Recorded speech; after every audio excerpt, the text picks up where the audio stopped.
sebenarnya PC hari ini agak penting kerana ia melibatkan satu perjalanan yang penting dalam sejarah keselamatan negara ini. Jadi bersama kita ini sebenarnya ini orang-orang yang luar biasa, iaitu Air Force F-Team ni mungkin kot apa ni yang 136 apa saya tak tahulah, Force 136 ke whatever, ini zaman-zaman perang dulu. Jadi bersama saya ni Datuk Abdullah ni merupakan pengurusi kepada F-Team, iaitu satu tim ataupun satu pasukan yang telah ditubuhkan oleh kerajaan, ditubuhkan oleh Special Branch untuk menangani cabaran keselamatan negara di zaman komunis masih berleluasa. Jadi mereka ini telah merupakan pasukan yang ke depan dan melalui berbagai cabaran di zaman itu, zaman antara tahun 71 sampai 95 ke ya? Sampai 90. Jadi mereka ini telah berjuang dan menangkap dan macam-macam lah. Yang cerita ni pun tak keluar sebenarnya. Tak pernah cerita ini, saya rasa belum lagi dikeluarkan oleh sesiapa ya. Dan mungkin juga disebabkan kerahsiaan mereka ini, jadi berita mereka pun tak keluar, cerita pun tak keluar. Jadi kita hari ini kita bawa ke platform PPRM ini adalah kerana kita rasa kerajaan perlu menghargai dan perlu juga acknowledge peranan mereka ini dalam sejarah keselamatan negara kita yang kita ada, keamanan kita hari ini. Jadi inilah PC ini dipanggil untuk kita boleh memahami, menghargai dan mungkin juga bercerita pasal membalas budi. Apa yang kita perlu buat untuk membalas budi tim ini yang ramai juga menghadapi berbagai kesusahan zaman ini ya. Jadi itulah saya jemput Datuk. Apa yang Tok Ki cakap tadi betul, dan ada sikit saya nak buat correction. Cerita kami ni, pasukan F ataupun F-Team pernah timbul di media, pernah diceritakan dalam buku dan sebagainya. Tetapi cerita ni keluar tak diwar-warkan sangat, tenggelam gitu saya. Orang kata apa, heroes don't die but they fade away. So these are the heroes that fade away lah secara tak langsung. Okay, tapi walau macam mana pun, apa yang orang kena faham berkenaan dengan F section ni ataupun F-Team ni adalah F-Team ni ditubuh khas tahun 71 khusus untuk menentang pengganas komunis dalam dia punya second insurgency ataupun kemasukan komunis semula pada tahun 68, di mana dia started dengan ambush, dia bunuh orang field force 16 orang dan sebagainya. Pada mula itu masuklah komunis ke dalam, mula-mula di Kedah, kemudian di Perak dan khususnya akhirnya di Pahang. So apabila kemasukan komunis ni, mula-mula cawan khas berpendapat, dia fikir balik apa yang berlaku kepada emergency yang pertama. Emergency yang pertama, beza dia masa tu British masih ada situ dan British forces ramai masuk, dan kita bermakna pasukan British total dia sampai 45,000, menentang komunis hanya dalam 10,000, dan komunis masuk full pada tahun 60-an. Kerana peperangan ni terus menerus dan kita juga menjalankan macam-macam lah, termasuk cawan khas punya kes-kes rahsia dan sebagainya, dan saya-off dia orang ni masuk balik ke Thailand pada tahun 60. Semasa di Thailand, saya bukan apa saya nak cerita background ni, kerana kebanyakan orang tak tahu pasal apa kita menentang komunis dua kali. Sekali daripada tahun 48 sampai tahun 60, sekali lagi daripada tahun 68 sampailah tahun 88 di Peninsula. Di Sarawak tambah lagi 2 tahun, tahun 90 91 baru dia akhir komunisme keluar. Jadi komunis semasa dia di Thailand, dia dapat peluang untuk ambil orang-orang selepas Mei 13, masuk sana, dapat training hutan, dapat training persenjataan dan sebagainya. Jadi diorang ni semua jadi secara otomatis diorang ni adalah orang kata military yang ready untuk berperang. Sementara tu di Thailand ni, jadi dia akan pecah. Separuh orang dia tinggal di Thailand tu sebagai tentera, Yang lain tu dia masukkan balik ke Malaysia sebagai supporters kepada diorang. Okey, diorang ni kita panggil underground, komunis underground. Underground ada di mana-mana saja. Khususnya yang kuat adalah di Klang Valley. Termasuklah utara Perak, Selangor dan juga utara Negeri Sembilan. Okay? Jadi apabila berlaku yang kedua punya insurgency ni, kita ada dua prong kita kena lawan. Satu, kena lawan komunis di dalam hutan. Satu lagi kita kena lawan komunis di bandar.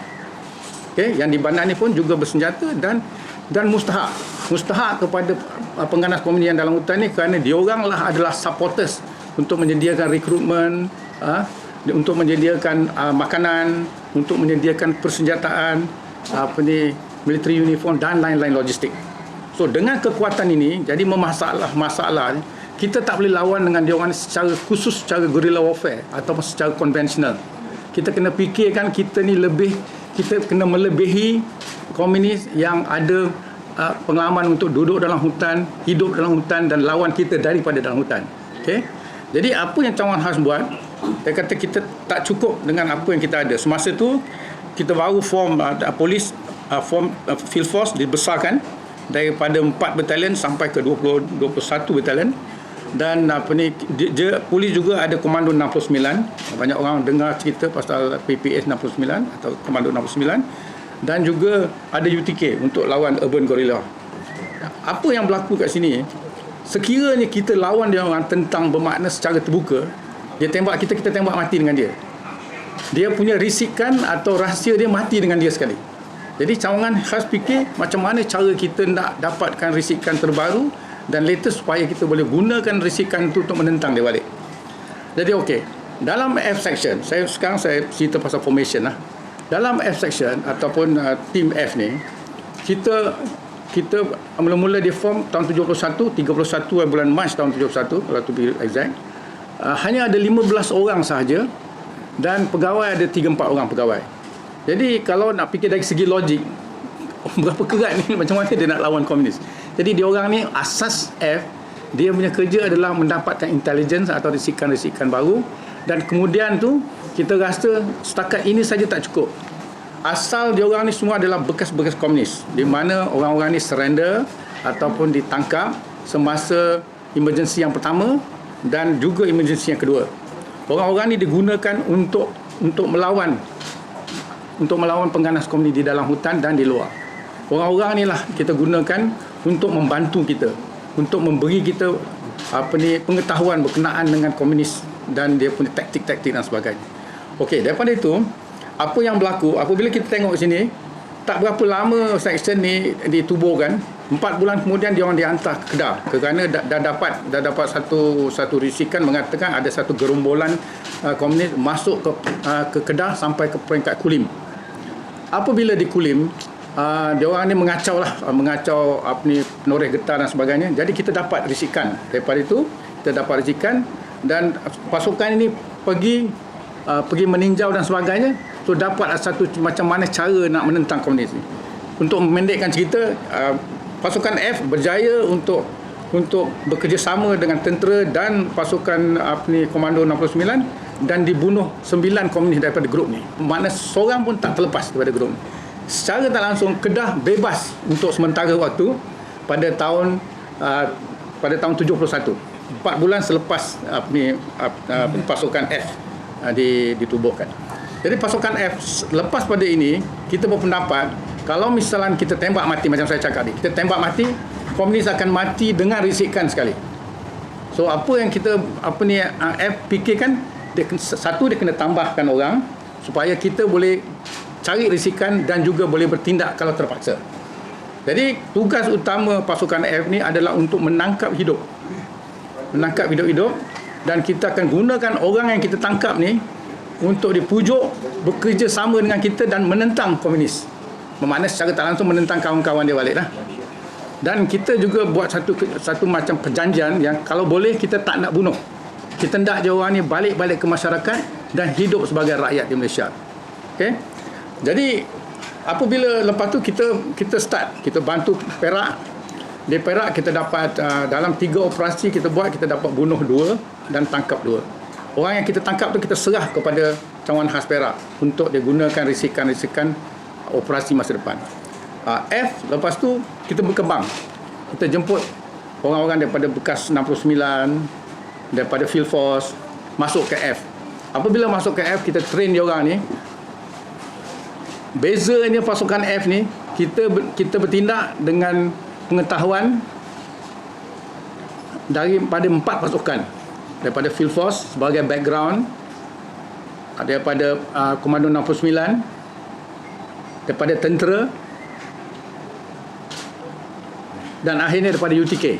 Jadi kita ada training UTK, ada training Komando 69, ada training field force, dan juga ada training sama dengan tentera. Jadi secara tak langsung, sekarang ni semasa itu pasukan F ni dah boleh bertindak sendiri. Jadi apa yang kita buat? Kita buat operasi-operasi di mana yang kita rasa sesuai, dan konsentrasi kebanyakan daripada operasi kita adalah di Pahang. Kita ada satu operasi Op Kelong namanya. Op Kelong ni mustahak kerana dia ni lah sebagai satu pemangkin untuk kita buat operasi-operasi yang lain. Jadi saya nak pendekkan cerita. Kalau nak cerita benda ni tak boleh habis lah, memang panjang lah. Dalam operasi Kelong, apa yang kita dapat? Kita dapat ketua dia adalah satu bekas, dia panggil state committee member. Kalau misalnya nak kena status kesamakan dengan macam CPO lebih kurang lah, CPO di polis dalam state lah. Dan orang ni mustahaknya kerana dia kontrol semua underground dekat Klang Valley ni, termasuk sampai ke Johor. Jadi selagi orang ni ada itu, komiti di Pahang memang senang. Dia dapat apa logistik dia nak, dia boleh dapat. Jadi orang ni dipanggil Cha Kai Leong, ataupun kita bagi nama samaran dia sebagai Robin lah. Jadi Robin ni mustahaknya apabila SB tahu, dia lari masuk dan join sebagai komunis dan jadi ketua daripada satu, dia panggil kawasan tu ialah 10 AWF di kawasan Telemong. Dia ni ada dalam 14 ke 17 orang so dia mengetuai dalam tu. Apabila kita tahu ini, apabila kita tangkap lain orang, kita kata boleh tak kita dapat tunjuk orang ni keluar pasal kita nak tangkap dia. Alhamdulillah dia temakan tipu helah kita, muslihat kita, dia keluar dan dia ditangkap. Dia, isteri dia dan seorang lagi. Apabila ditangkap, kita cerita dengan dia. Sekarang ni orang keluar dekat dalam, kita hendak orang kau keluar sebagai rakyat. Boleh tak kau bantu kami? Jadi orang ni jugalah membantu. Akhirnya tahun 77, satu grup daripada Telemong ni, kita berjaya dengan muslihat kita, dengan janji-janji kita, dia keluar. Ke-17 orang semua keluar tanpa satu peluru tembak. Okey. Jadi 17 orang ni adalah satu pemangkin untuk kita gunakan dia untuk operasi-operasi lain. Okey. Saya nak memendekkan cerita, kalau nak panjang, kalau tidak tak habis kita ni press statement ni. Jadi lepas tu, selepas tahun 77 ni, kita bergerak pula pergi ke Kuala Lipis. Tempat Siti Nurhaliza lahir kan. Okey. Di Kuala Lipis. Di Kuala Lipis, kita dapat daripada satu sumber mengatakan komunis pernah kontak dia. Daripada sumber ni pula, kita tahu pula ada pula satu lagi sumber, komunis daripada kawasan-kawasan Gua Musang pernah sampai ke tempat dia. Rupanya ada satu misi komunis daripada Gua Musang ni untuk turun ke Pahang untuk join dengan grup di Pahang. Grup di Pahang ni adalah diketuai oleh seorang bernama Chong Cho. Chong Cho ni adalah satu komander yang terhebat dalam pasukan pengganas komunis lah. Dia berpangkat Central Committee Member, CCM. Jadi Chong Cho ni, dia punya misi daripada Pahang ni untuk mengembangkan, mendapatkan logistik dan sediakan makanan dan sebagainya. Dia akan turun ke Negeri Sembilan, menampak ke Negeri Sembilan dan terus turun ke Johor. Itu dia punya tujuan asal. Dia orang panggil ini Eastern Corridor punya lah. Kalau Western Corridor yang grup daripada pergi ke Kedah dan turun ke Perak dan sebagainya. So ni dia buat satu ni. Kalaulah Chong Cho ni tak diganggu, dia akan mengembang dan lagi ramai orang akan join komunis. Jadi apa yang kita buat di Kuala Lipis, kita gunakan sumber-sumber kita gunakan muslihat kita untuk mendapatkan grup daripada Gua Musang ni turun, dan kita minta grup Gua Musang ni berjumpa dengan ni. Cara-cara kita macam-macam lah muslihat. Saya rasa saya tak perlu cerita satu-satu. Tetapi alhamdulillah dia dengar apa kita buat. Media kita adalah kita punya sumber kita bercerita dengan dia orang, dia setuju, dan kita dapat bawa turun dia orang ni pergi ke sebelah Pahang, maknanya daripada kalau orang Pahang tahulah ada satu tempat nama Kecau. Kecau, kalau Kecau tu menghala jalan belakang untuk sampai ke Merapu dan sebagainya kan. Dia orang ni daripada Gua Musang dia turun sampai ke Kecau. Daripada Kecau kita pula mengatakan, kau kalau nak jalan lain susah, kita boleh tolong awak jadi. Kita, maksud saya sos kita lah. Dia cakap sos you pakat dengan dia, kata tak apa, kita bawa dia turun. Jadi apa kita buat? Dengan muslihat kita bawa dia turun gunakan taksi. Satu persatu dapat tangkap 2. Total sekali yang kita dapat tangkap 16 orang. Okey. Jadi dengan putusnya hubungan antara grup ni adalah grup assault ke-16, ya. Yang di Pahang ni adalah assault ke-16, ke-6. Jadi diorang ni patut bergabung dan jadi besar pasukan ni untuk turun ke Negeri Sembilan dan sebagainya. Jadi dengan tak adanya grup yang di sini sementara diorang ni hilang, Chongco hantar pula dia punya orang. Pasal apa alih-alih langsung tak ada hubungan. Kita dapat pula tangkap orang yang Chongco bawa turun ni, kita tangkap lagi 3 orang. 3 orang dan kita bunuh lagi seorang. Okey. Dan total lebih kurang dalam 21 orang dalam grup ni. Jadi ini adalah satu perkara yang mengejutkan Chongco, dan dia tak heran macam mana orang dia boleh hilang macam ni saja. 17 orang dekat Telemong, 21 orang dekat Kuala Lipis. Selepas tu ada operasi-operasi kecil lagi dekat Op Kelisa. Op Kelisa kita guna orang kita sendiri. Kita letak orang kita dengan sebagai estate worker dekat itu untuk 1 tahun. Tugas dia untuk adakan diri dekat situ supaya komunis menghubungi dia. Alhamdulillah komunis hubung dia sampai jadi kawan. Sampai jadi macam kawan-kawan biasa lah. Berpeluk-peluk lah, berjumpa sampai kenal begitu sekali. Kita gunakan dia lah. Pada satu hari kita susuk orang kita masuk dalam dan kita bunuh 4 komunis kat situ. Jadi perkara yang berlaku ni memang mengejutkan Chongco. Pasal sukses tu orang kata kita punya sukses, dia punya kerugian. Okey. Jadi bila selepas ni semua daripada operasi-operasi ni lah kita buat sikit sehinggalah tahun 88 Chongco sendiri keluar untuk menghubungi utara lah. Maknanya dia sepatutnya Chongco keluar tu niat dia nak pergi balik ke Siam untuk discuss dengan Jinping masa tu. Saya rasa orang semua kenal Jinping. Nak discuss dengan Jinping, nak tahu apa strategi seterusnya. Jadi bila dia keluar secara tak langsung, kita orang terjumpa dia, ternampak dia dan pastikan dia adalah Chongco. Jadi kita pun intai dia sampailah satu hari dia jalan, kita dapat ikut dia dan kita dapat tangkap dia depan Globe Silk Store. Ya. Dapat tangkap daripada dia lah. Okey, nak memendekkan cerita, kita cerita dengan dia, daripada dia kita dapat memujuk dia sampailah dia panggil semua orang-orang dia keluar daripada hutan. Saya tak mau cerita macam mana cara lah, tapi risiko memang tetap ada. Masa kita masuk dalam, kemungkinan komunis tu akan tembak kita ada, kemungkinan dia booby trap kita ada, kemungkinan kita bertempur ada, macam-macam lah. Kena ambush dan sebagainya. Tetapi kerana komunis ni macam polis juga lebih kurang. Kalau bos kata okey, carry on lah. Ini bos dia kata okey, aku nak kau keluar. Jadi diorang ni secara tak langsung selepas berbincang, selepas negosiasi semua keluar. Jadi 83 orang yang terakhir komunis berada dekat Pahang keluar. Okey. Jadi sekarang start pada 8 hari bulan 8 tahun 88, cawan khas secara tak langsung lah, kita orang celebrate lah, maknanya dah tak ada komunis dah, kita dah selesaikan semua. Jadi maknanya sebelum 88 dah tak ada komunis lagi di Semenanjung Malaysia. Yang ada komunis lagi 59 orang saja di Sarawak.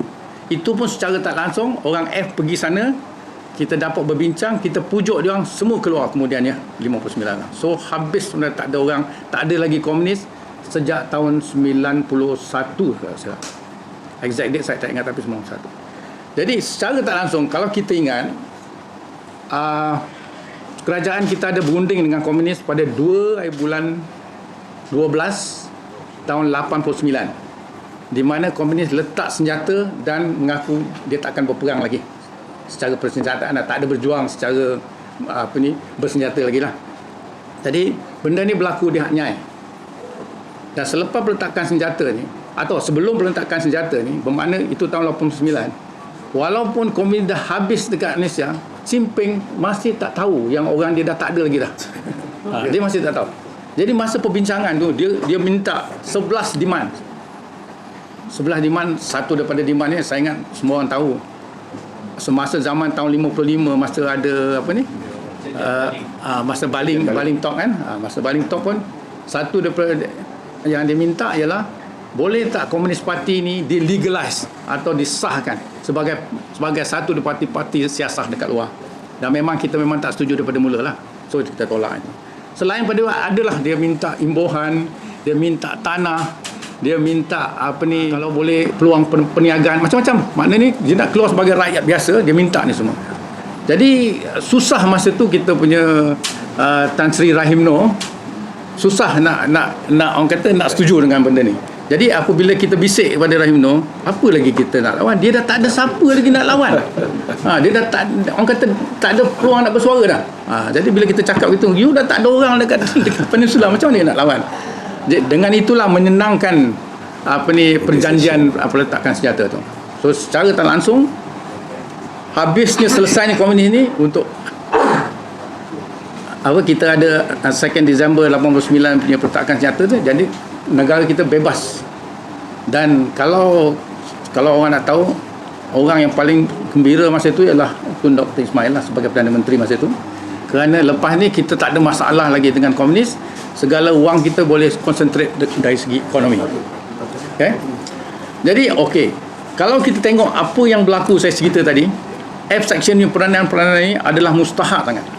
Sekiranya kalaulah benda tu konvensional, saya berani garanti kurang-kurang 10 tahun lagi pun tak selesai apa ni masalah komunis ni. Jadi dengan ada tu secara tak langsung kurang orang akan meninggal, berperang, belanja dari segi apa ni ketenteraan dan sebagainya. So konsentrasi boleh pergi kepada ekonomi. Jadi dengan jasa-jasa inilah, pasukan inilah mengharapkan apa jua kalau boleh kerajaan bagilah secara apa yang patutnya, macam Toki cakap tadi lah. Kita ni sekarang dalam pasukan ni kemungkinan ada lagi 3-4 orang sahaja yang masih berkhidmat. Yang lain semua dah pencen. Jadi bermakna tak ada orang yang kurang daripada 60 tahun umur, 60 tahun. Ada yang paling tua sekarang yang saya tahu 78 tahun. Selain pada itu, yang atas pada dia semua dah meninggal. Jadi kita orang semasa kita form ni, walaupun daripada kecil kita start, kita tambah orang kita sampai total pasukan F ni adalah 164 atau 65 orang. Dan daripada ini yang tinggal sekarang adalah 116 orang sahaja. Yang lain semua dah meninggal. Dan daripada 116 orang ni, saya ada 21 orang yang kira daif dan sakit. Jadi dia orang ni perlu sangat minta. Saya pernah jumpa satu daripada orang. Jangan lupa kita ada 3 kategori sebenarnya F ni atau F team ni. Satu kategori yang terus menerus tak keluar dan berpencen. Bermakna dia kerja sampai 60 tahun dia pencen. Bermakna sekurang-kurang dia ada pencen lah. Grup yang kedua, dia orang ni kerana fikirkan gaji kecil, jadi dia keluar dan bekerja di luar, kerja dengan swasta dan sebagainya. Tetapi apabila dia berhenti kerja dengan swasta, dia tak berpencen. Orang yang berpencen, dia punya advantage, dia ada pencen dan dia juga dapat hospital punya facilities lah, maknanya free admission kepada hospital dan sebagainya lah. Orang yang tak berpencen ni, dia kena bayar sendiri lah. Kalau sakit saja kena bayar sendiri. Maknanya tak ada peluang untuk pergi ke kerajaan punya apa secara percuma. Yang grup yang ketiga ni lagi daif. Dia bekerja dengan tim F ni secara kontrak. Dan dia tiap-tiap 2 tahun dia dibagi gratuity mengikut gaji dia. Saya rasa dalam 2.1, tak tahu macam mana dia punya calculation lah. Tetapi dia dapat 2 kali gaji, 2 kali setengah gaji dia tiap-tiap 2 tahun. Jadi apa sangatlah benda tu, gaji kecil lah tu. Dan lepas tu apabila dia pencen, dia langsung tak ada kaitan lah dengan kerajaan. Terputus pasal dia orang ni secara kontrak. So bila dia keluar, dan dia orang ni pun kalau boleh takut tak nak dedahkan diri dia. kerana dia secara tak langsung kepada komunis adalah sebagai petualang lah lebih kurang. Jadi tak berani nak dedahkan diri dia. So orang kata masing-masing ni. Saya pernah berjumpa dengan dia orang dan pernah bertanya, you sakit apa pasal tak pergi hospital? Jawapan dia menyedihkan saya. Saya tak ada duit macam mana mau pergi. Itulah dia. Jadi sekarang kita fikir-fikirkan macam mana kita nak bantu orang-orang macam ni. Saya nak tahu structure reporting dulu. Structure reporting itu pengarah SB ataupun kepada IGP direct. dia macam ni. Apa yang mustahak macam saya cakap tadi, bila kita form, mula-mula adalah atas arahan pengarah cawangan khas. Pasal dia nak this special unit to be on its own. Yang kedua, apabila kita dah operate, pengarah cawangan khas akan bagi arahan, whatever you do is you on the ground. Dia macam ni, arahan kita terima, ground kita tindak. Lepas tu kita report balik pada itu saja. Sebelum ni FT ni pernah dibubarkan kan? Ya. 1995. Jadi yang diwujudkan balik tu bila? F section tak pernah diwujudkan balik. F section lahir pada tahun 71, 31 bulan Mac tahun 71 dan dibubarkan pada 1 bulan Mei tahun 95. Okey. Selepas dia bubarkan, dia tak pernah wujud balik. Apa yang kita cakap ni sekarang adalah kita form satu persatuan, kita masih intact satu persatuan, kecuali seorang meninggal lah. Jadi inilah kedudukan sekarang. Mesti ramai yang tanya kan, sebab biasa selepas tamatnya khidmat polis tu akan diberi satu pampasan kan. Jadi macam mana mungkin boleh ulas, mungkin orang tak tahu, dengar pampasan mungkin diorang beranggapan banyak, tapi sebenarnya hakikatnya amat menyedihkan tu. Mungkin boleh ulas nanti. Okeylah. Macam ni lah. Kita buat satu macam, ambil terima saya lah misalnya. Apabila saya retire, saya ACP je. Masa tu gaji kecil. Apabila kita terima pencen, saya dapat 2,000 lebih je. Tolak rumah, rumah tinggal 1,900 lebih je. Pegawai tu, ACP tu. You cuba bayangkan PC retire, berapa dia dapat? So that is one example. Seorang PC dia blinded, tak sempat dia umur pension, dia di medically bought out. Jadi gaji dia masa tu RM376 je. Okey, dari segi pempasan, apa yang biasanya orang kerajaan dapat apabila pempasan dia lah gratuity lah, pension. Tak banyak gratuity, memang tak banyak. Saya punya gratuity habis dalam tak sampai 5 tahun, saya kata 1 sen dah tak tinggal. Cuba bayang, saya bukan apa, saya gambarkan saya kepada orang yang gaji kecil, macam mana dia nak hidup. Nak tanya, mungkin kerana kumpulan ni sebenarnya satu kumpulan intelijen. Yes. Tapi saya nak tanya, tak ada ke satu macam mungkin diorang nak ambil balik sumbangan intelijen tu untuk membantu tim-tim yang sedia ada ketika ini, dan mungkin dari situ boleh diwujudkan satu peruntukan khas, kira berkhidmat sehingga mati. Thank you untuk soalan you tu tinggi, dia punya status you tu lebih kurang CIA punya style lah. Di Amerika, okey, siapa sahaja yang dah bekerja dengan, tak kira daripada dengan polis ke, lagi-lagi intelligence service lah, memang dia ambil untuk jadi lecturer, untuk jadi model, untuk jadi macam-macam lah. Tetapi di Malaysia ni memang tentang tu sikit kurang, tak ada. Itulah dia. Jadi apa yang berlaku apabila sampai masa F section ni dibubarkan, orang-orang yang masih berkhidmat dia pecah-pecah kan. Ada yang hantar ke distrik, ada yang ada macam-macam tempat lah. Saya dulu berwaru-warukan, kalau nak ambil orang ni, bawa lah orang ni, dia duduk dekat border, dekat mana, di mana orang ni boleh digunakan kan. Tetapi ada juga yang division-division dalam SB ambil pecah-pecah orang ni. Kita tak rugi, orang ni punya expertise digunakan semasa dalam perkhidmatan. Tetapi apabila dia pencen ataupun dia keluar, benda tu terputus kat situ. Kenapa macam tu? Sebab sayang tau, sebab saya susah, ilmu itu saya rasa betul. lebih tinggi nilainya daripada wang. Betul. Saya susah nak jawab pasal benda tu tak berlaku. Hanya hanya sekarang ni mulalah timbul, dia rasa generasi-generasi baru ni ketinggalan berkenaan dengan zaman-zaman dulu, zaman-zaman yang berkait-kait dengan sejarah. Jadi saya pernah hari itu dia jemput saya sebagai satu daripada panel pada 12 bulan Ogos itu. Kita duduk dekat Police College bercerita dengan university student, dengan pegawai baru masuk polis, dengan British Institute, British Graduate Institute dan masuk. Jadi saya rasa baguslah benda ni, dan perkara ni dah mula berlaku. Tinggal segelintir lah, bukan satu pasukan sekali dia ambil. Itulah difference dia. Tapi macam you cakap tu memang bagus lah kalau boleh kan. Banyak juga. Ada juga yang kita syorkan orang ni patut duduk kat sini, dapat kerja ada bukan tak ada, tapi it's temporary lah. Selepas umur dia rasa-rasa dah 60, dia rasa okey lah, time's up. Dan lebih orang membataskan pada usia 60. Iya, kebanyakan lah banyak. Dan kalau kerja pun, kalau dia tengok sihat, macam orang macam ni sihat, tapi 60 lebih juga ni, tak masuk 60. Kecuali ahli politik. Wallahualam. Betul. Nak clarify sikit yang kategori ketiga yang saya mention tu, kontrak tu, adakah bekas komunis yang dia hire? Yes. So itu yang sekarang ni dalam keadaan daif. Tak, saya sebut tadi 3 kategori kan. Yang kategori pertama tu alhamdulillah lah ada pencen walaupun kecil, tapi boleh lah kan, pandai dikit-dikit boleh hidup lah.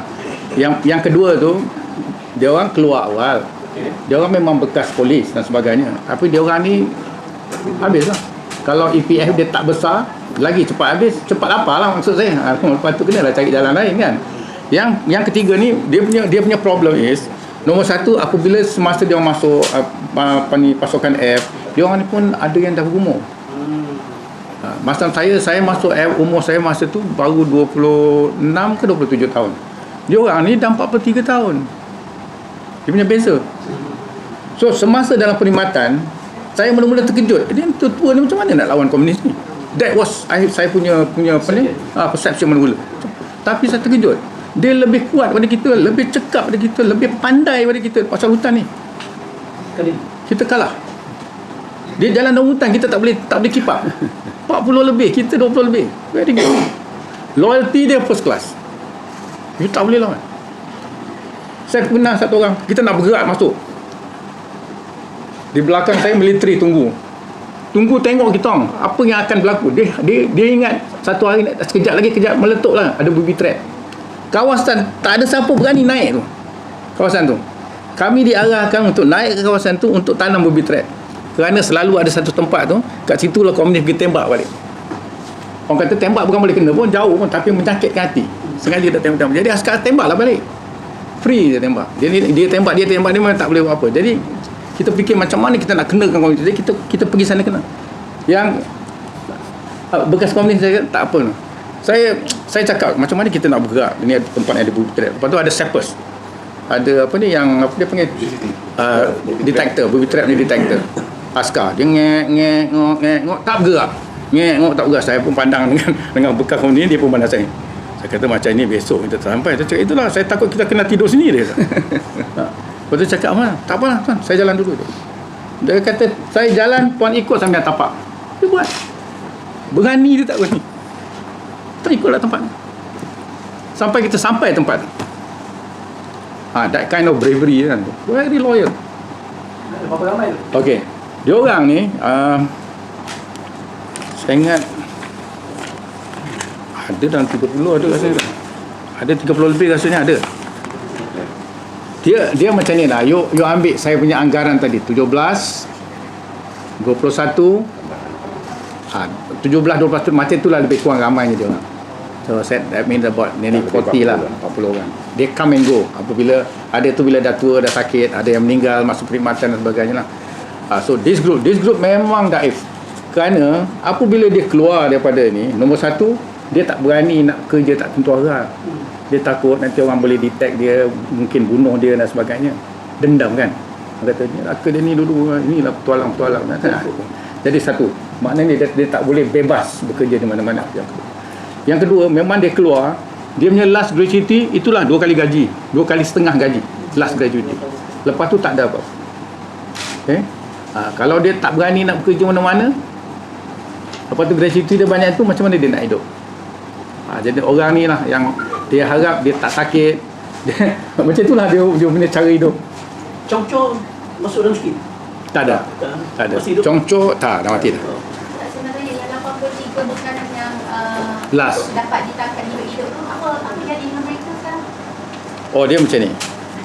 Kita tak boleh tahan dia duduk dalam cawangan khas. Apabila dia pilih nak keluar nanti ataupun umur dia dah sampai 60, kita pun buat sekatan sebagai sampai 60 lah. 60 je kita lepaskan dia bebas. Dan dia orang ni apabila dia dah bekerja dengan kita punya pulangan atau kita punya guarantee dengan dia, you bila sampai habis nanti you bebas lah. Tapi tolonglah jangan pula you pula hidupkan ideologi komunis dan sebagainya. Alhamdulillah setakat ni tak ada masalah. Jadi dia orang masih ada lagi. Ada. Bukan setakat tu. Selain pada tu, selepas perjanjian tu 349 orang, saya tak berapa ingat figure dia, tapi round about that lah, 300 lebih orang kita bawa balik daripada sana. Sebab perjanjian tu mengatakan selagi you are a citizen, you hold a blue IC ataupun ada surat beranak yang you dilahirkan di Melaya ni atau di Malaysia ni, you boleh balik. Kita benarkan dia balik. Tapi kita tak adalah bagi pampasan, tak ada bagi tanah, tak ada bagi peluang pekerjaan, itu masing-masing. Dia fend for themselves lah maksudnya. Mana term code ni tak ada diperbuatkan baru punya rumah ke? Tak ada. Apa yang kita buat before you go further, apa yang kita buat apabila dia balik kat sini, dia akan ditempatkan kat satu tempat untuk kita panggil decommunization. Maknanya kita sedarkan dia tak guna you maintain you punya ideologi kerana negara ni tak perlukan. Sekarang ni jadilah rakyat yang baik, pergilah. Maksudnya macam itulah lebih kurang. So dengan harapan dia orang tak buat balik, dan secara tak langsung memang ada monitoring lah. Sampai sekarang. Ya. Walaupun sesudah 1988 sampai sekarang masih lagi dimonitor. Tapi dia orang memang rakyat kita lah, warga negara Malaysia. Ini betul komersi secara tak langsung. Tapi memang warga negara. Boleh tu badan. Dapat taraf lah. Special branch lah, aku dia tak wait. Itu memang urusan special branch. Maknanya sekarang dekat dalam negara ni segala intelligence adalah SB punya business. Any intelligence. Betul. So mereka ni ada dalam sebuah ladang ini kan. So apa yang tuan yang nak tuntut daripada kerajaan? Mungkin boleh dijelaskan apakah ini yang saya harapkan PPIM boleh bantu secara tak langsung. Ini bukan apa, secara tak langsung adalah mukadimah dan pemahaman. Okay? Apa yang F harapkan, kerana saya cek dalam saya punya senarai ni, kita ada 21 orang yang betul-betul memerlukan medical attention. Okay? Macam-macam lah, daripada ada yang problem mata tak nampak, yang seorang tu mata dah mula kabur, dah mungkin orang kata getting blind lah, yang ada tu antaranya kena buat dialysis. Dialysis is not cheap lah, saya ingat semua orang tahu. Yang dialysis ni tak berpencen, he left earlier, dia tak berpencen, jadi dia kena memang teruk lah dari segi perbelanjaan. Okay. Lepas tu selain lain tu ramailah yang selain tu yang ramai ni masalah ni apabila dia nak berubat bila dia sakit. Dia kalau misalnya orang berpencen, dia ada kad pencen, dia orang ni tak ada kad pencen, jadi dia tak boleh pergi ke hospital senang-senang dapat keistimewaan macam orang berpencen. Dan sekurang-kurangnya ada guarantee letter lah. Tapi guarantee letter ni biasanya one time. Tiap-tiap kali pergi hospital, you nak kena cari guarantee letter. So sekarang ni kita fikirkan macam mana cara orang-orang ni boleh dapat keistimewaan untuk free hospitalization. Dia macam tentera walaupun masuk satu hari naskah, nanti esok pergi veteran. Dia ada kad veteran. Kad tu guna hospital. Polis ada tak? Tak ada. Polis tak ada veteran Polri. Polis ada kad apa ni saja, kad pesara saja. Kad pesara. Pasal apa? Bezanya tentera dengan polis ni, tentera ni bawah satu kementerian. Tentera saja. Jadi dia urus semua tentera diuruskan. Tak, baru ni pesatan tu tutup. Tentera. Kan ada pesatan bekas polis tu. Ya. Yeah. Termasuk PPH, polis biasa. Ya. Asal polis je, termasuk polis bantuan. Bekas pesatan tu dah tutup. Apa jadi benda tu? Belum lagi, belum dapat secara penuh lah. Belum pasal dapat. Tentera, bila hari dia masuk tentera, esok nanti betul. Tak, itu saya kata tentera dia macam ni, pasal apa ni, polis ni bawah perkhidmatan awam. Itu dia punya difference. That's why polis ni tentang tu kita rugi pasal as far as veteran is concerned, dia ada satu veteran punya apa throughout, dia tak ada masalah kita ni. Tetapi insyaAllah kalau veteran dapat, mungkin polis pun dah apply, tinggal tak tahu dapat tak dapat. Macam itu satu lagi askar atau veteran dia ada cuci darah kan. Di Kuala Lumpur saya ada 3. Siap 3 pen sekali. Betul. Polis mana? Polis ada satu kat depo. Kat depo, tapi itu pun you mesti jadi pesara. Maknanya ada kad. Kalau you tak ada kad, you tak boleh dapat. Yes.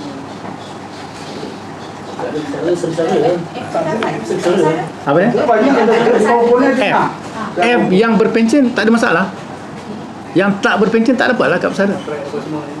Walaupun dia XF yang left earlier sebelum pencen apa orang kata pencen apa pencen wajib sebelum pencen wajib dia tak dapat. Ada 3 orang kat sini kantor dia. 1, 2, 3. Semua tak pencen. Tak pencen. XF yang masa dibubarkan, masih lagi dalam khidmat, dia orang diabsorb bawah SB atau balik berhenti masa? Kebanyakan absorb dia ke SB. Boleh kata hampir semua lah. Pasal ada trading dia lah. Yes. So Datuk ni kira minta free hospitalization lah. Itu satu untuk apa ni hospital. Yang kedua memang kami mengharapkan pada dulu imbuhan dan sebagainya lah.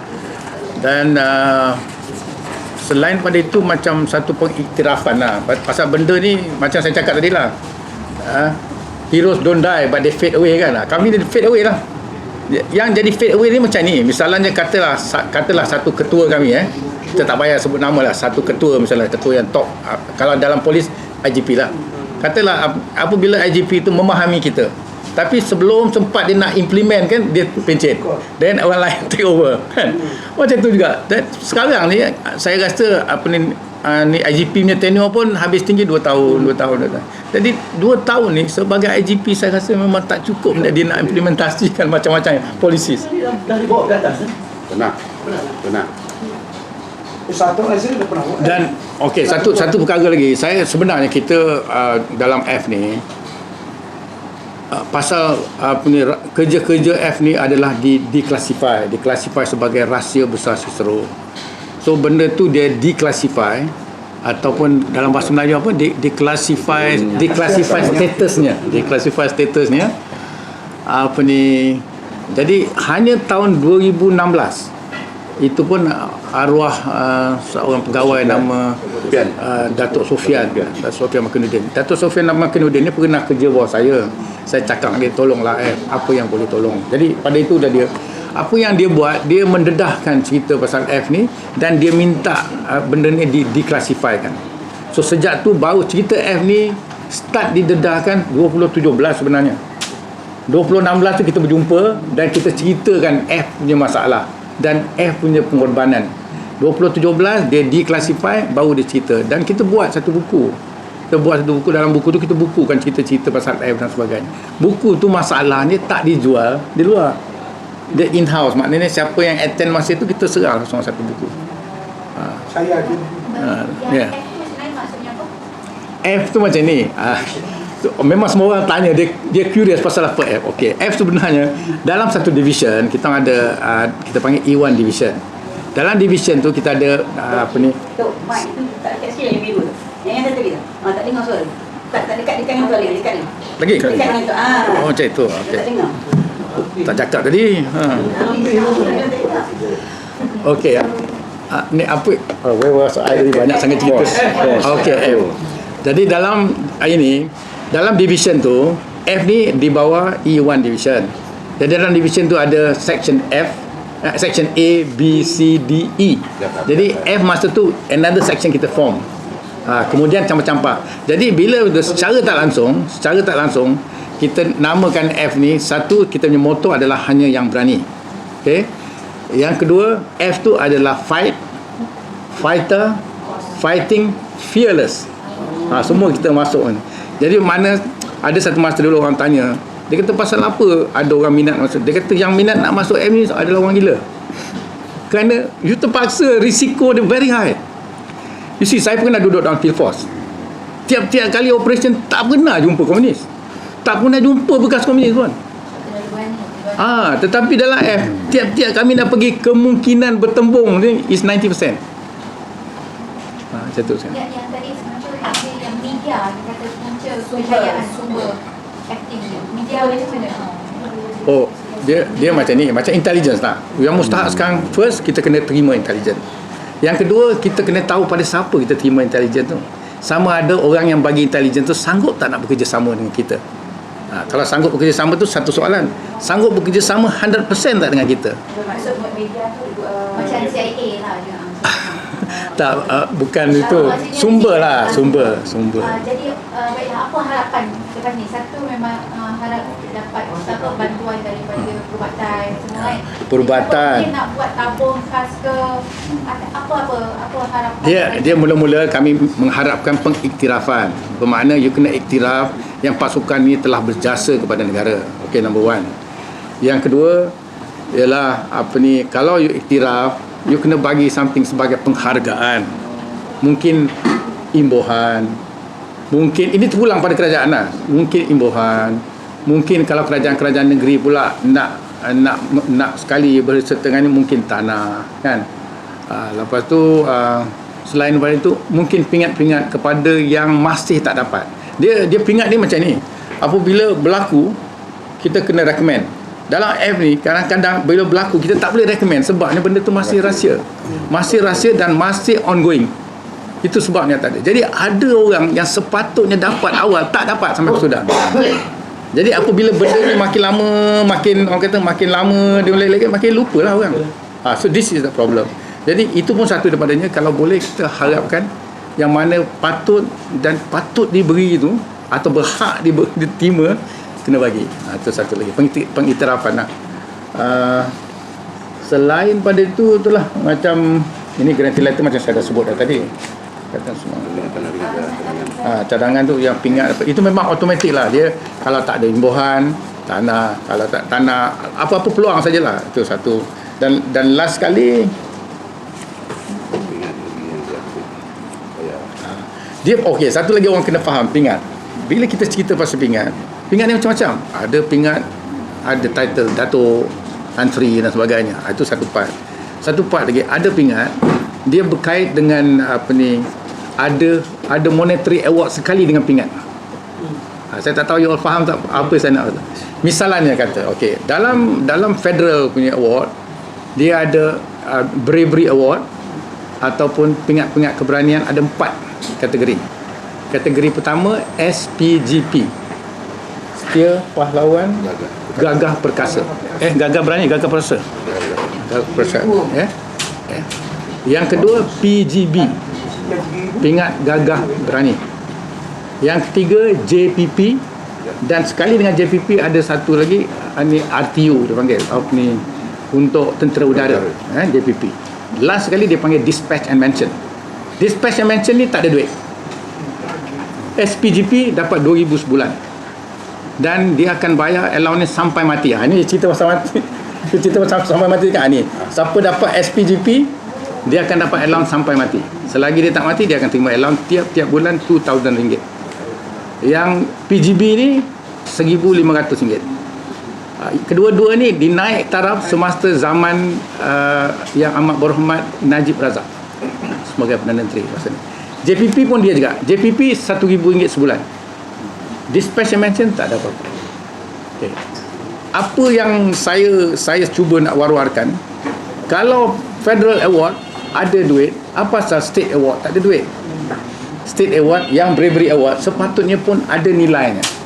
Saya berpendapat sultan-sultan pun mesti minat pasal benda ni adalah berkait dengan dia punya state. Tapi ialah tak pernah orang bawa lagi perkara ni. InsyaAllah kalau boleh ini pun satu daripadanya. So maksudnya kiranya pasukan F ni selama ni dia nak dirikan ke? Bukan. Saya tak setuju kalau dikatakan dia nak dirikan. Masalah macam saya cakap tadi lah. Kita kemukakan tak sempat benda tu tak sempat benda tu direspon, dah orang lain tukar. Lepas tu asyik begitu je lah. Jadi sejak 2017 sehingga hari ni jadi macam tu lah. 5 tahun. Tadi kan ada bincang pasal tiga kategori kan, sebenarnya. Jadi kalau tuan Respi kan kontrak kan? Dia tak regular yang berhenti. Dia regular tapi berhenti sebelum pencen. Dia tak ada pencen lah. Kira dia tak ada pencen. Ada tak tuntutan untuk dapatkan pencen tu sebab tersebut kena khidmat sekali dengan orang lain yang Tak, ini yang saya katakan kita kena bezakan daripada militeri. Pasal kita orang ni bawa bawa perkhidmatan awam. Perkhidmatan awam dia kira macam biasa. Katalah macam kerani ke apa, 60 you pencen. You akan dapat pencen. Super macam itulah. Jadi kalau you tak sampai pencen wajib, you tak dapat apa-apa. Kalau boleh buat macam tentera, bermakna you serve macam dia serupa juga. Kalau misalnya dalam kategori polis ni, sekarang ni orang tanya bekas polis dengan pesara polis. Beza tu. Pesara polis diiktiraf sebagai polis yang berpencen. Bekas polis, you pernah jadi polis. Itu je. Macam mana yang boleh bawah? Yes, perkhidmatan awam. Pasal kita pasal kita perkhidmatan polis, JP. Hari ni masuk polis, esok boleh berhenti. Askar tak boleh. Askar masuk hari ni tak boleh berhenti. Pasal tak ada IC dah. Polis dia ada 2 IC. Kalau dulu-dulu tak ada juga. Dulu-dulu tak ada. Tak, askar dia ada skim dia. Dia ada 11 year scheme, 21 year scheme. 11 years tu dia tak ada pencen. Lebih baik buat macam sama tentera. Itu yang pesantren boleh tutup. melindungi kebajikan polis tu. So, terima kasih banyak. Sebenarnya bekas polis pun ada juga timbulkan masalah-masalah. Daripada bekas polis tu pun Buat orang sama dia. seperti tentera. Itu penyelesaian dia sebaik-baiknya. Okey, mungkin ada nak tambah berkenaan dengan tuntutan daripada pasukan. Okey. Kita sebenarnya kita harapkan ya. Ini saya mohon dan saya mohon sokongan tuan-tuan dan puan-puan untuk membawa perkara ini kepada Prime Minister. Kita hendak dia memberi consideration khas, memberi pengiktirafan dan memberi reward. Reward ni tidak semestinya yang berduit. Contohnya dapat lesen pun dia reward juga. Dan benda ini tidak membebankan. Contohnya je kita kena buat ada satu sistem yang mana kita boleh menghargai dan kerajaan boleh ambil daripada sistem. Contoh di Kuala Lumpur ni banyak tempat-tempat yang boleh dilesenkan. Kadang-kadang satu tempat tu nilai lesen dia mungkin 1,000, 2,000, 3,000, 5,000 pun ada. Jadi kalau boleh ada satu jabatan yang buat penilaian untuk memberi nilai kepada apa-apa yang ada di luar sana untuk diberikan kepada bukan mereka saja. Mungkin orang lain ke, mungkin Abang Ibrahim banyak buat benda nak bagi. Jadi boleh bagi. Pasal kalau nak ambil daripada tabung kerajaan saja mungkin susah. Contohnya tanah-tanah kecil sini. Banyak tanah-tanah kecil yang 10 kaki persegi, 20 kaki persegi yang boleh ditukarkan menjadi hasil. Jadi boleh dinilaikan kembali dan boleh menjadikan sumber lah. Pasal kita pun tahu kita ada masalah keuangan. Jadi kita nak tengok apa yang kita boleh buat tanpa membebankan kerajaan. Jadi kita perlu ada jabatan yang menilai dan memberi harga. Contohnya banyak benda-benda yang tidak payah bagi pun, yang tidak payah bagi duit tapi boleh menjadi sumber keuangan yang dapat membantu, yang disusun secara rapi, yang boleh dihadiahkan, diberi secara proper koordinasi. Contohnya di BKL sendiri banyak, saya tengok banyak kawasan sama ada contohnya lah, kalau dia orang ni dapat diberi billboard satu tempat, dia tak payah buat lah, dia bagilah pada syarikat billboard, tapi dia bolehlah claim bulan-bulan ataupun keluarga dia buat whatever. Mana kena kaji balik supaya kita dapat memberi nilai. Contohnya tanah tepi sungai, tak ada benda pun, tak ada siapa boleh buat apa benda, tapi kalau dibuatkan kajian khas untuk menilai kan, tanah bawah tempat elektrik tu kosong aja, dan kadang-kadang orang dapat dia sewa pada orang, tapi baik kita nilaikan semula, kita boleh bagi. Contohnya untuk tanam ubi kayu je ke, benda-benda tertentu yang diusahakan secara bijaksana yang memberi hasil. Ini kita halia keserai pun beli daripada luar negara, jadi kita kena nilai balik.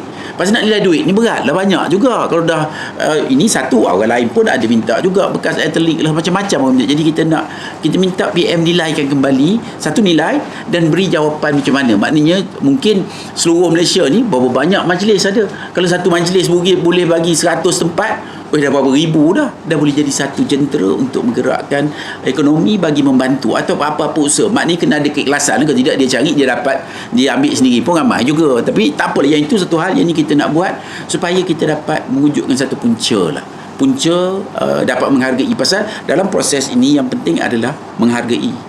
Pasal kalau kita tidak dapat menghargai orang yang berjasa pada diri kita, esok kita main tak hargai lah, jadi bahaya. Banyak je begitu hari ini yang menjadikan kita mungkin bangsa yang kurang menghargai. Jadi orang buat pun dihargai. Jadi kita kena ubah lah benda ini. Kita kena buat sesuatu secara regresif. Jadi saya minta hari ini, ialah kita boleh minta PM boleh arah je, dia arah je jadilah. Jadi kita ni nak minta dia arah sesuatu supaya dapat mengkomersialiskan. Pasal kita hari ini sebenarnya kita macam amat kurang menghargai. Contoh yang saya nak cerita, ada satu tanah wakaf lebih kurang 3 ekar. Saya ingat dah 35 tahun kosong, tak ada buat benda pun. Ini kena nilai balik. Batu Mahal boleh tolong. Masjid-masjid, kalau setiap masjid tu diberi kawasan komersial, masjid buat 2 lot untuk sewa kopi ke apa benda, sewa tu bagilah kat dia orang.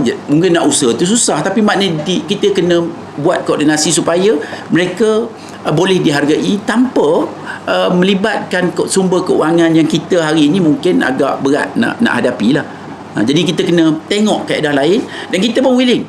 Kalau kita nak diberikan peranan, kita pun banyak benda-benda yang kita boleh cadangkan, yang boleh daripada kosong boleh jadi duit. Dan ini boleh sangat-sangat. Jadi kita harap penghargaan, sumber bantuan ataupun negeri-negeri pun boleh bagi. Kalau dia bagi sekar seorang, berapa orang ada lagi? 116 tinggal. Berapa ekar je. Dan dia pula boleh bagi pula yang itu tu, mana syarikat nak ambil, okey kau nak sewa tanah ni, nak buat apa benda ke, jadi daripada hasil ada jadi shareholder ke, maknanya kena coordinate lah supaya mereka ada pendapatan. Dan ini menghargai. Bila kita menghargai, saya rasa kita pun akan dihargai. Pasal perjalanan kita masih jauh ke hadapan. Jadi kita harap semua kita dapat melihat sesuatu dan ajar masyarakat kita untuk menghargai. Yang mana kita tengok hari ini masyarakat kita pun kurang menghargai. Dia lebih suka buat fitnah. Rugi lah kan?